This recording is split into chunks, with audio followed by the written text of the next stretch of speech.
안녕하세요. 유현정 피부과 정은경입니다. 요즘 너무 계속 리프팅에 대한 얘기만 하는 것 같아서 오늘은 목주름 치료에 대해서 잠깐 말씀드릴게요. 목주름 치료가 간단하고 쉽다라고 말하는 사람이 있다면 단언컨대 그 치료의 결과는 별로일 것입니다. 목주름이 생기는 원인은 단 하나가 아니에요. 목 피부가 얇고 탄력을 잃으면 피부를 잘 접히게 하기 때문에 목주름이 쉽게 생기죠. 그리고 목 피부 속에도 당연히 근육이 있어요. 그 근육이 반복해서 수축하는 것도 목주름이 생기고 깊어지게 하는 원인 중에 하나입니다.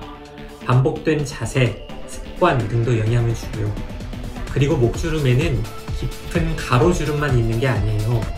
피부가 얇고 탄력이 없는 경우에 이렇게 목 한가운데에서 세로 잔주름도 생겨요.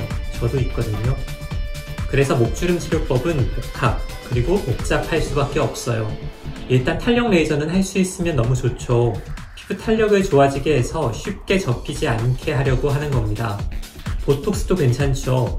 목 근육이 작용하는 부분이 있으니까 보톡스로 근육의 수축을 좀 줄여주면 도움이 돼요. 그런데 조금 함부로 얘기하면 당장 좋아지게 하기 위해서 레이저나 보톡스보다 좀 더 중요한 건 주사죠. 파인 주름선을 채워주는 주사. 그래서 좀 더 적극적인 병원에서는 레이저만 하지 않고 주름선을 따라 채워 넣는 주사를 할 거예요. 그런데 말입니다.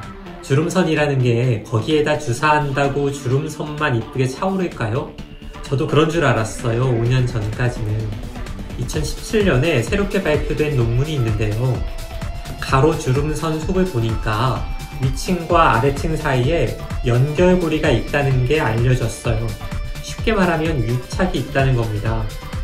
유착이 있는 그 상태에서 주름선에다가 채워 올릴 목적으로 주사를 하면 주름선이 이쁘게 차오르기보단 자칫 유착된 주름선 양쪽으로 주사가 흘러서 주름선 주변만 볼록해지고 주름선은 오히려 더 깊어 보이는 그런 일이 종종 생겨요. 그래서 3년 전 학회에서 처음 발표한 제가 하는 방법은 그 유착을 먼저 가볍게 풀어주는 게 메인입니다. 그리고 채워주는 주사도 한 겹이 아니라 여러 겹으로 주사하고 주사하는 물질도 필러만이 아니라 자기 콜라겐이 생기는 것을 유도하는 소위 콜라겐 주사를 이용해요. 그리고 가로 깊은 주름선만이 아니라 세로 잔주름도 좋아지게 하기 위해서 목 한가운데 이 부분에도 넓게 전체적으로 주사를 해요. 얘기만 들어도 복잡하죠. 그런데 이렇게 복잡하게 해도 완벽하진 않아요. 주름선이 없어지지는 않습니다. 그러나 많이 얕아지고 좋아져요. 복잡하게 치료하기 때문에 단점이 있는데요. 첫째, 멍이나 주사바늘 자국이 한동안 갈 수 있어요. 그래서 가릴 수 있게 터틀넥을 입을 수 있는 겨울에 하시는 게 좋고요. 둘째는 좀 아파요. 그래서 원하신다면 잠시 주무시면서 하시는 것도 좋습니다. 몇 회 티켓팅 해야 하냐고요?